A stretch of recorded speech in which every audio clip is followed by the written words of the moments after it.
મિત્રો, આજે આપણી સાથે છે એક ખાસ વ્યક્તિ, અને જેનું કોઈ આપણે પરિચયની જરૂર નથી, પણ છતાં પણ એ વ્યક્તિનો પરિચય આપણે આપી દેવી કે લાઠી ગામના વતની રમેશભાઈ શંકર, એમના પુત્ર હીર આપણી સાથે છે, ગ્રીન આર્મી સંસ્થામાં જોડાણા છે. ત્યારે આપણે ગ્લોબલ વોર્મિંગ બહુ વધી ગયું છે. આપણું સમર આવે ત્યારે ગરમી બહુ હોય, પછી ઠંડી આવે તો ઠંડીમાં તો ઠંડી બહુ ઓછી થતી, અને વરસાદ એ તે ગમે લાઈક એક બે મહિનામાં ડિલેમાં હાલે છે. તો અત્યારે તે આ ટાઈમ છે કે આપણે કાંઈક એન્વાયરમેન્ટ હાટું કરીને આપણે અત્યારે આ બધું જે થાય છે એ થોડું ઓછું કરીએ એમ.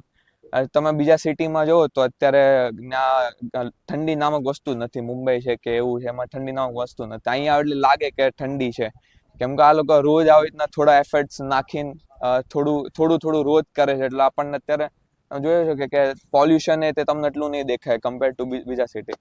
તો આ લોકોનું તે મહેનત છે, આ લોકોની તે એફર્ટ છે કે એના લીધેથી આપણે આટલું એન્વાયરમેન્ટ જેટલું સેવ થાય કે કરીએ.